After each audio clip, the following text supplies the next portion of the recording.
Hash meet Malayali here. ബാംഗ്ലൂരിൽ നിലവിൽ ഏറ്റവും ട്രെൻഡിങ് ആകേണ്ട ഒരു മലയാളിയോടൊപ്പമാണ് ഞാൻ ഇരിക്കുന്നത്.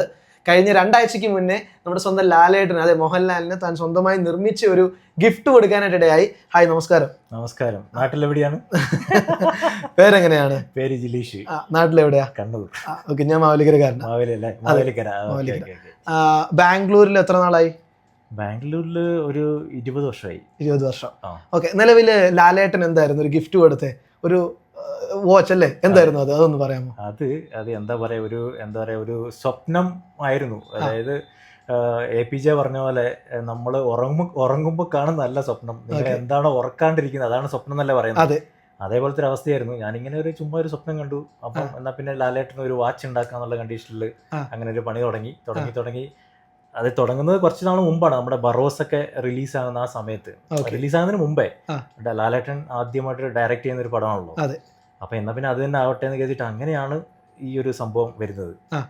അങ്ങനെ ഒരു വാച്ച് വാങ്ങിച്ച് അതിന്റെ ഡേലെല്ലാം എന്താ പറയാ ഇളക്കി പറിച്ച് മാറ്റി ഒരു ഫോട്ടോ ഒക്കെ എടുത്ത്, അതിന്റെ ഒരു സംഭവം ഒരു ക്യാരക്ടർ സ്കെച്ച് കൊടുത്തല്ലേ ബറോസിന്റെ. പക്ഷെ അതൊക്കെ കുറെ എന്താ പറയാ പെട്ടെന്ന് തൊട്ടൊന്നും ശരിയായില്ല. അത് കുറെ അപ്പൊ അത് വെച്ച് നമ്മൾ സെറ്റ് ചെയ്യുമ്പോൾ വാച്ചിന്റെ ആ ഡേലയിൽ ഹാൻഡ് സൈഡിൽ തട്ടുന്ന പ്രശ്നങ്ങൾ, പിന്നെ അത് ബഫ് ചെയ്തു, പിന്നെ അത് പ്രിന്റ് ചെയ്ത് ഒട്ടിച്ചു.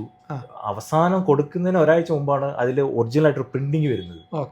അതിനു മുമ്പ് തന്നെ നമ്മളിങ്ങനെ പേസ്റ്റ് ചെയ്യായിരുന്നു സംഭവം. പക്ഷെ അതൊന്നും അത്ര ഒരു നമുക്കൊരു സാറ്റിസ്ഫാക്ഷൻ വരുന്നില്ലായിരുന്നു ഇതെല്ലാം ചെയ്തിട്ടും. പക്ഷെ അവസാനം അത് ഒരു പ്രിന്റ് ചെയ്ത് കഴിഞ്ഞപ്പം കുഴപ്പമില്ല എന്ന് തോന്നി. അങ്ങനെയാണ് അത് സംഭവിച്ചത്. എങ്ങനെ ഉണ്ടായിരുന്നു ലാലേട്ടനോടൊപ്പം ഉണ്ടായിരുന്ന ആ ഒരു അനുഭവം, ഒരു ഫാൻ മൊമെന്റ്? പിന്നെ ആരോട് ചോദിച്ചാലും എന്തായിരിക്കും പറയുന്നത്, ഒരു ഭയങ്കര സംഭവം തന്നെയായിരുന്നു. പക്ഷെ ലാലേട്ടൻ മറ്റു പല നടന്മാരൊക്കെ പറയാറില്ലേ, ഈ പുതുമുഖ നടന്മാരൊക്കെ ലാലേട്ടൻ്റെ അടുത്ത് ആദ്യമായിട്ട് പുള്ളിയോടൊപ്പം ആക്ട് ചെയ്യാൻ പോകുമ്പോൾ അവരെ കംഫർട്ടബിൾ ആക്കുന്ന ഒരു കണ്ടീഷനിൽ അങ്ങനെ തന്നെയാണ് എനിക്കും തോന്നിയത്. ഭയങ്കര ഇരിക്കുമോനെ പറയുമോനെ, അങ്ങനെ ആ ഒരു മോനെ മാത്രമേ വിളിക്കുള്ളൂ. അങ്ങനെ നമ്മളെ ഒരു കംഫർട്ടബിൾ റേഞ്ചിൽ കൊണ്ടുവന്നതിന് ശേഷമാണ് ലാലേട്ടനെ ആദ്യമായിട്ട് കണ്ടപ്പം എല്ലാവർക്കും കിളി പോകുന്നുള്ള എന്തെങ്കിലും കിളി പോയി, ഇങ്ങനെ ചെരിഞ്ഞിരുന്ന ഒരു വരവുണ്ടല്ലോ. അങ്ങനെ അതിനുശേഷം എന്നെ ശരിക്കും അറിയാവുന്ന പോലെയാണ് സംസാരിച്ചത്. ഒരുപാട് നേരം സംസാരിക്കാനൊക്കെ പറ്റിയല്ലേ? 1.5 മണിക്കൂർ സമയം. ഞാൻ 3 പ്രാവശ്യം പുറത്തിറങ്ങാൻ ശ്രമിച്ചു. പക്ഷെ അന്നേരെല്ലാം ഇരിക്കുമോനെ എന്ന് പറഞ്ഞു. കാരണം എന്തുകൊണ്ടാണ് ഞാൻ ഉദ്ദേശിക്കുന്നത് എങ്ങനെയാണ്, ഇങ്ങനൊരു വാച്ചിന്റെ ഇതൊക്കെ ആയിട്ട് പോകുന്നു, ജസ്റ്റ് ഇങ്ങനെ പറയുന്നു, കൊടുക്കുന്നു, ഒരു ഫോട്ടോ ഒക്കെ എടുക്കുന്നു, തിരിച്ചു വരുന്നു, ഇതാണ് ഉദ്ദേശിച്ചത്. പക്ഷെ അവിടെ ചെന്ന് ഇപ്പം പുള്ളി അവിടെ ഇരിക്കുമോനെ എന്ന് പറഞ്ഞ്. പിന്നെ വേറെ പ്രശ്നമുണ്ട്, ഒരു 150ഓളം ആൾക്കാർ ഈ ലാലേട്ടന് വേണ്ടി പുറത്ത് വെയിറ്റ് ചെയ്തോണ്ടുണ്ട് ഈ ലൊക്കേഷനിൽ. ഇതൊക്കെ കണ്ടിട്ടാണല്ലോ ഞാൻ ഉള്ളിൽ കയറുന്നത്. അപ്പൊ അതുകൊണ്ട് അങ്ങേരുടെ സമയം കളയണ്ടല്ലോ എന്ന് കരുതിയിട്ടാണ് നമ്മൾ. പക്ഷെ അന്നേരം 3 പ്രാവശ്യം പുള്ളി ഇരിക്കുമോനെ എന്ന് പറഞ്ഞു. അതുപോലെ തന്നെ കുറേ സമയം വാച്ചുകളെ പറ്റി സംസാരിച്ചു. ഇതേപോലെ നാട്ടിലെവിടെയാണ് എന്ന് ചോദിച്ചു, ഞാൻ കണ്ണൂർ എന്നൊക്കെ പറഞ്ഞു. അത് നമ്മുടെ ഒരു സ്പെഷ്യൽ സംഭവമാണല്ലോ. അങ്ങനെ ചോദിച്ചു. അപ്പൊ അതിനെപ്പറ്റിയൊക്കെ പറഞ്ഞ്. രണ്ടാമത് ഷൂട്ടിംഗ് കണ്ടിട്ടുണ്ടോ എന്ന് ചോദിച്ചു. ഞാൻ പറഞ്ഞു ഇല്ല, ഞാൻ ആദ്യമായിട്ട് ഇങ്ങനെ ലാലേട്ടനെ കാണാനാണ് വരുന്നത്. അപ്പൊ എന്റെ ഷൂട്ടിംഗ് ആണ്, ഹൃദയപൂർവ്വം എന്ന പടത്തിന്റെ ഷൂട്ടിംഗ് ആണ്, അത് കണ്ടിട്ടേ പോവുള്ളൂ, അതുപോലെ ഫുഡ് കഴിച്ചിട്ടേ പോവുള്ളൂ. ഇതൊക്കെ എന്നോട് 2-3 പ്രാവശ്യം പറഞ്ഞു, ഇങ്ങനെ റിപ്പീറ്റ് ആയിട്ട്. വളരെ പേഴ്സണലായിട്ട് തന്നെ സംസാരിച്ച പോലെ ആയിരുന്നു. അത് ഒരു വല്ലാത്ത അനുഭവമായിരുന്നു. അതിന്റെ എല്ലാം പുറമെ ഇപ്പൊ ഞാൻ പറയാൻ പോകുന്ന കേട്ട് കഴിഞ്ഞാൽ നിങ്ങൾ ഒരുപക്ഷെ ഞെട്ടുമായിരിക്കും. ഞാനിങ്ങനെ ബാംഗ്ലൂരിൽ നിന്നാണ് വരുന്നത്. വാച്ച് എൻ്റെ സർവീസും കാര്യങ്ങളൊക്കെയാണ് നമ്മൾ മെയിനായിട്ട് ചെയ്യുന്നത്. ലക്ഷറി വാച്ചുകളെല്ലാം ചെയ്യും.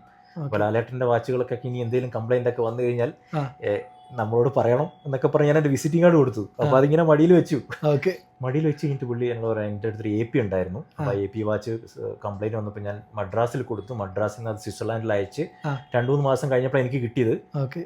അപ്പോൾ ഞാൻ പറഞ്ഞു, ഇനിയിപ്പം ലാലേട്ടൻ്റെ വാച്ചുകളൊക്കെ എനിക്ക് അയച്ചു തന്നു, ബാംഗ്ലൂരിലേക്ക് കൊണ്ടുവന്നാൽ മതി, 3 മാസം വേണ്ട, 3 ദിവസം കൊണ്ട് നമ്മൾ ചെയ്ത് കൊടുക്കും എന്നൊക്കെ പറഞ്ഞപ്പോൾ മോനെ നമ്പർ പറഞ്ഞോളാം എൻ്റെ. അപ്പം ഞാൻ പറഞ്ഞു ലാലേട്ടൻ നമ്പർ എനിക്ക് തന്നാൽ ഞാൻ ഇതിനകത്ത് സേവ് ചെയ്തോളാം. ഇല്ല, my number is very bad, എപ്പോൾ ചിലപ്പം വിളിച്ച് കഴിഞ്ഞാൽ കിട്ടത്തില്ല, അപ്പോൾ അതുകൊണ്ട് നമ്പർ പറഞ്ഞോളൂ, ഞാൻ സേവ് ചെയ്തോളാം. എന്നിട്ട് ഫോൺ ഇങ്ങനെ ഓപ്പൺ ചെയ്തിട്ട് എൻ്റെ നമ്പർ ഞാൻ പറഞ്ഞു കൊടുത്തു. അത് അവിടെ സേവ് ചെയ്തു. സേവ് ചെയ്യുന്ന സമയത്ത് എന്നോട് പറയുകയാണ്, ജിലീഷ് വാച്ച് ബാംഗ്ലൂർ എന്നാണ് ഞാൻ സേവ് ചെയ്യുന്നത്. അവിടെ എൻ്റെ നമ്പർ സേവ് ചെയ്യുന്നത് തന്നെ വലിയ കാര്യം. അന്നേരം എന്ത് സേവ് ചെയ്യുന്നുള്ള വിഷയമല്ലല്ലോ. എന്നിട്ട് ആള് ഇങ്ങനെ എന്നെ വിളിക്കാൻ ശ്രമിച്ചു. അത് പറഞ്ഞ പോലെ തന്നെ കട്ടായി പോയി. അപ്പം എന്നിട്ട് പറഞ്ഞു ബിജേഷിനെ വിളിച്ചു. ബിജേഷ് എന്ന് പറയുന്നത് മാനേജറാണ്. മാനേജർ നമ്പർ എൻ്റെ അടുത്ത് തന്നു. എൻ്റെ നമ്പർ ആളോടും നോട്ട് ചെയ്യാൻ പറഞ്ഞു. അത് കഴിഞ്ഞിട്ട് കുറച്ച് സമയം കഴിഞ്ഞപ്പോൾ പുള്ളി ഇങ്ങനെ ഇത് ചെയ്തുകൊണ്ടിരിക്കുക. കുറച്ച് കഴിഞ്ഞപ്പോൾ എനിക്കൊരു മെസ്സേജ്, ഹായ് മോഹൻലാൽ ആയിരുന്നു, ഒരു വാട്സാപ്പ് മെസ്സേജ്. അത് അടുത്ത ഫാൻ മൊമെന്റ് ആയിരുന്നു. അതൊരു വല്ലാത്ത, എനിക്കത് എന്നിട്ട് എന്നോട് പറഞ്ഞു, ഞാൻ മെസ്സേജ് അയച്ചിട്ടുണ്ട്, കുറച്ച് റേഞ്ച് വരുമ്പോൾ കിട്ടും. ഞാൻ പറഞ്ഞു ലാലേട്ടൻ എനിക്ക് കിട്ടി, അതാണ് എൻ്റെ നമ്പർ. എങ്ങനെയുണ്ട്? സൂപ്പർ. അതൊക്കെ നമുക്ക് ചിന്തിക്കാൻ പറ്റുന്നതിന് അപ്പുറമാണത്. അതെ, കാര്യം സാധാരണപ്പെട്ടവർക്ക് കാണാനായിട്ട് സാധിക്കും, പക്ഷെ കാണുന്നതിനപ്പുറം ഒരു പേഴ്സണൽ ബന്ധം സൃഷ്ടിക്കുക എന്ന് പറയുന്നത് വലിയൊരു കാര്യമാണ്. എന്നെ സംബന്ധിച്ച് അതൊരു ബ്ലെസ്സിങ് ആണ്. എങ്ങനെ ഇത് ഇപ്പോഴും ഞാൻ ആ സംഭവമൊക്കെ നടക്കുന്ന സമയത്തും ഞാൻ പ്രാർത്ഥിച്ചുകൊണ്ടിരുന്ന ഒരു സംഭവമുണ്ട്, ദൈവമേ മടല് വീഴരുതേ, മടല് വീഴരുതേ. ഈ മടല് വീഴുക എന്ന് പറഞ്ഞിട്ടുണ്ടല്ലോ, നമ്മൾ ഉറങ്ങി കിടക്കുമ്പോൾ സ്വപ്നം കാണുമ്പോൾ മടല് വീണ് കഴിഞ്ഞാൽ നമ്മൾ ചാടി എഴുന്നേറ്റിട്ട് ഉയ്യോ ഇതൊരു സ്വപ്നമായിരുന്നല്ലോ എന്ന് വിചാരിക്കത്തില്ല എന്ന് പറഞ്ഞ പോലെയായിരുന്നു സത്യം പറഞ്ഞാല്. സോ കഴിഞ്ഞ എത്ര വർഷമായിട്ട് ഈ ഒരു വാച്ച് മേക്കറായിട്ട് അതായത് നിൽക്കുന്നു? ഹൊറോളജിസ്റ്റ് അല്ലേ? ഹൊറോളജിസ്റ്റ്. എത്ര നാളായിട്ട്? ഞാനിപ്പോ ഒരു 25 വർഷമായി. 2000 തുടങ്ങിയ പണിയാണ്. ഓക്കെ, 25 വർഷമായിട്ട് ഹൊറോളജിസ്റ്റ് ആയിട്ട് ഇരിക്കുകയാണ്. സോ 25 വർഷത്തെ ഒരു യാത്രയിലൂടെയാണ് ഇപ്പോൾ എത്തി നിൽക്കുന്ന പല അല്ലെ, ഒരുപാട് എനിക്ക് തോന്നുന്നു ഒരുപാട് ആക്ടേഴ്സ്, ഒരുപാട് ആൾക്കാരുടെയൊക്കെ പ്രഗത്ഭരായിട്ടുള്ളവരുടെയൊക്കെ വാച്ച് കൈകാര്യം ചെയ്യാനായിട്ടും വാച്ച് മേക്കിംഗ് കസ്റ്റം ചെയ്യാനൊക്കെ ഇടയായിട്ടുണ്ടല്ലേ? അല്ല അങ്ങനെ വലിയ ഞാൻ രാകേഷ് ശർമ്മ എന്ന് പറഞ്ഞിട്ട് ആള് നമ്മുടെ ഫസ്റ്റ് ഇന്ത്യൻ, ആളുടെ ഒരു വാച്ച് ഇതുപോലെ പണ്ട് ഇങ്ങനെ വന്നിട്ട് അങ്ങനെ ഒരു ശരിയാക്കി കൊടുക്കാനുള്ള ഒരു ഭാഗ്യം നമുക്ക് ലഭിച്ചു എന്ന് പറയാം. ഓക്കെ ഓക്കെ ഓക്കെ, അടിപൊളി. സോ നിലവിൽ ബാംഗ്ലൂരിൽ എത്ര നാളായിട്ടുണ്ട്? ഇവിടെ 20 വർഷമായി. 20 വർഷമായിട്ട് ബാംഗ്ലൂരിൽ തന്നെ. ബാംഗ്ലൂരിനോട് സ്റ്റിക്ക് ഓൺ ചെയ്തിരിക്കുക അല്ലേ? തീർച്ചയായിട്ടും. എങ്ങനെയുണ്ട് ബാംഗ്ലൂർ? എന്താണ് അത് ബാംഗ്ലൂർ സെലക്ട് ചെയ്യാനുള്ള? ബാംഗ്ലൂർ സെലക്ട് ചെയ്യാന്ന് വെച്ചാൽ സിറ്റീസിലൊക്കെ ആയിരുന്നു ഞാൻ വർക്ക് ചെയ്തോണ്ടിരുന്നത്. അപ്പൊ സിറ്റീസിന്റെ ഹെഡ് ഓഫീസ് ഇവിടെയായിരുന്നു. അപ്പൊ അങ്ങനെയാണ് ഞാൻ ബാംഗ്ലൂർ വന്നത്. പിന്നെ മറ്റൊരു കമ്പനിയിലുണ്ടായിരുന്നു. പിന്നെ അത് കഴിഞ്ഞ് നമ്മൾ സ്വന്തമായിട്ട് സ്റ്റാർട്ട് ചെയ്തു. ഇപ്പൊ ഒരു 10 വർഷമായി ടൈം ആൻഡ് മീ ഇവിടെ സ്റ്റാർട്ട് ചെയ്തിട്ട്. ടൈം ആൻഡ് മീയുടെ ലൊക്കേഷൻ വന്നിട്ട് നമ്മുടെ Thippasandra main road, near Indiranagar, Thippasandra. ഗൂഗിളിൽ ടൈപ്പ് ചെയ്താൽ കിട്ടും ടൈം ആൻഡ് മീ. അതിനകത്ത് ആ ഒരു പേരിലെ സമയവും ഞാനും അല്ലേ? ടൈം ആൻഡ് മീ ഒരു ഇമോഷണൽ കണക്ഷൻ. എനിക്ക് തോന്നുന്നു ഏതൊരു മനുഷ്യനും നിത്യം ഉപയോഗിക്കുന്ന കാര്യങ്ങളിൽ ഏറ്റവും കൂടുതൽ ഇമോഷണൽ കണക്ഷൻ ഉണ്ടാവാൻ ചാൻസ് ഉണ്ടാവുന്നതുമായിട്ടുള്ള ഒരു കാര്യമാണ് നമ്മുടെ വാച്ച്. അതെ, തീർച്ചയായിട്ടും. സമയം നിന്ന് കഴിഞ്ഞാൽ എല്ലാം തീർന്നല്ലോ. അതെ, ഈ ലോകത്തുള്ള എന്ത് സംഭവവും ഒരു റെസ്റ്റ് ഉണ്ടാവും. എല്ലാത്തിനും എല്ലാ എന്താ പറയുക ഉപകരണങ്ങൾക്കും ഒരു ഈ വാച്ച് റെസ്റ്റ് എടുത്തു കഴിഞ്ഞാൽ അത് നിന്നു എന്നല്ല അർത്ഥം. അപ്പൊ ഇവിടെ വരും, ഇവിടെ വരണം. അങ്ങനെ ഒരുപാട് പേരുടെ ഇമോഷണൽ കണക്ഷൻ ഉണ്ടായിട്ടുള്ള വാച്ചുകളൊക്കെ കൈകാര്യം ചെയ്തിട്ടുണ്ട്. പിന്നെ തീർച്ചയായിട്ടും ഇവിടെ നമ്മൾ ചില വാച്ചുകളൊക്കെ കൊണ്ടുവരുമ്പോൾ ചിലർ പറയും എൻ്റെ അപ്പൻ, അതായത് ഞാൻ 10ാം ക്ലാസ്സിൽ ജയിച്ചു കഴിഞ്ഞപ്പം എൻ്റെ അപ്പൻ എനിക്ക് ആദ്യമായിട്ട് മേടിച്ചു തന്ന വാച്ചാണ്. പിന്നെ അത് കേടായി പോയി, പിന്നെ എവിടെയോ ആയിപ്പോയി, എന്നിട്ട് ഞാൻ തപ്പിയെടുത്തു. അപ്പം നമ്മളത് കുറച്ച് പോളിഷിംഗ് എല്ലാം ചെയ്ത് ആ ഒരു പഴയ റേഞ്ചിലോട്ട് ഏകദേശം ആക്കാൻ ശ്രമിക്കും. അങ്ങനെ കൊടുത്തു കഴിയുമ്പോൾ അവർക്ക് ഭയങ്കര ഹാപ്പിയാണ്. അപ്പം ആ ഒരു സന്തോഷം എന്താ പറയുക, അതിന് നമുക്ക് ഈ പൈസ കൊടുത്ത് കിട്ടത്തില്ല. അവര് ആ പറയുന്ന സംഭവങ്ങളൊക്കെ, ഇത് എങ്ങനെ കിടന്ന വാച്ചായിരുന്നു, ഇത് എനിക്ക് അപ്പനില്ല, അങ്ങനെ കുറേ സംഭവങ്ങളുണ്ട്. അതാണ് നമുക്ക് കിട്ടുന്ന ഒരു എക്സ്പീരിയൻസ് എന്ന് പറഞ്ഞാൽ. അതിന്റെ ഒരു സാറ്റിസ്ഫാക്ഷൻ വേറെ തന്നെയാണ്. നമ്മളത് കുറെ പൈസ മേടിച്ചാലോ അതൊന്നും കിട്ടത്തില്ല. ഈ ഒരു സംഭവം ആ കസ്റ്റമറിന് അവരുടെ മനസ്സിൽ നിന്ന് അവർ പറയുന്നത്. ഇതൊന്നും തരുമ്പോൾ ആരും പറയൂല, എല്ലാം റെഡിയാക്കി കൊടുത്തു കഴിയുമ്പോൾ പറയുന്നത് സോ ഇത് ഇങ്ങനെയായിരുന്നു അങ്ങനെയായിരുന്നു ഒക്കെ പറയുമ്പോൾ അത് അവരുടെ ഒരു സന്തോഷമല്ല നമുക്ക്. നമുക്കൊരു ഭയങ്കര സന്തോഷമാണ് അത്. ഓക്കെ, അടിപൊളി.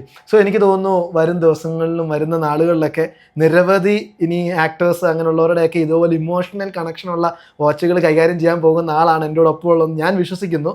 അങ്ങനെ ആവട്ടെ.